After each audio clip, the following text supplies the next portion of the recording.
The next topic is liabilities. Now we move to the right side of balance sheet.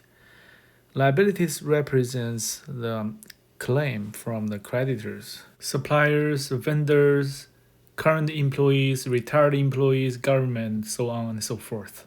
Similar to the assets, liabilities are classified as either current liabilities, non-current liabilities, or long-term liabilities. So this is an example of the reported liability. I think it's also for Nike. So Nike's current liability was $8.3 billion. Well, its long-term liability is a difference between these two, because this $23 billion I circled is a total of current and non-current liabilities. So current liabilities, similar to the current assets, this represents the obligations that are expected to be satisfied or settled within 1 year, or one operating cycle, whichever is longer. The example of current liability includes these 5 typical current liabilities. Accounts payable, usually this represents the purchase on account, the payable to the vendors, suppliers. Notes payable represent short-term borrowings, the short-term loan from the bank. Deferred revenue, as I introduced in the prior chapter, this represents the liability to the customer. Accrued liabilities represents the accrued expenses. The expense has been recorded while the payments were deferred, will be made in the following accounting period. Next one is the current portion of long-term debt.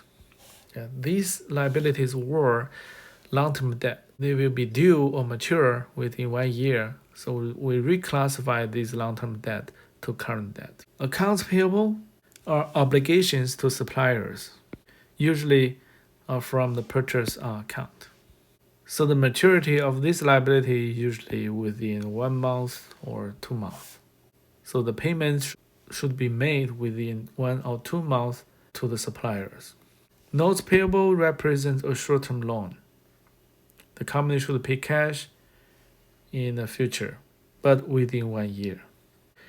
And these payables, their difference is the accounts payable is from the oral agreements, while the notes payable has written promises.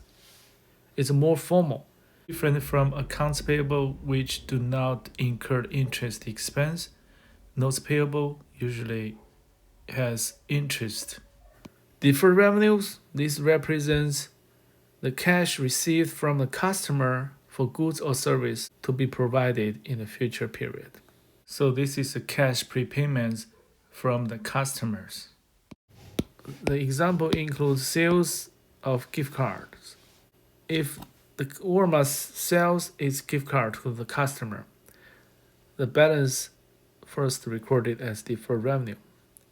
And then when the customer redeems the gift card, Walmart will recognize revenue.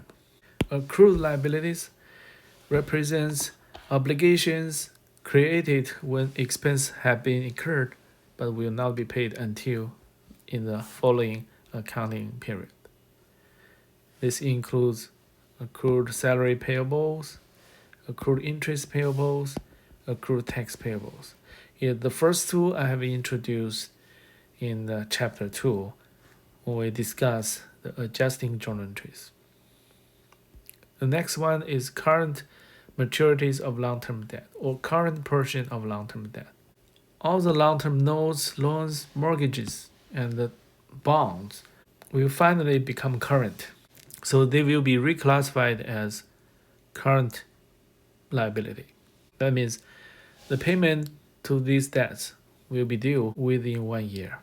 One example, a note payable $1 million requiring 100,000 principal to be paid in each next 10 years. The first $100,000 is classified as current liability, while the rest, $900,000, are classified as long-term liabilities.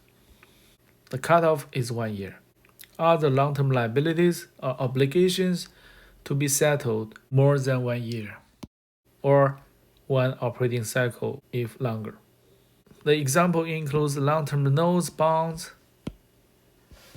pension obligations, and lease obligations. This represents the long-term lease payments. And pension obligations represents the pension benefits payable to the retirees. So that's the introduction of different or typical current liability and long-term liability accounts. Let's take a practice question. The key distinction between current and non-current liability: the length of time. Not the amount, not the identity of the lender, or the nature of the obligations. These are other characteristics of liabilities. For current and non-current liabilities, we only consider the length of time until the obligation is satisfied or settled.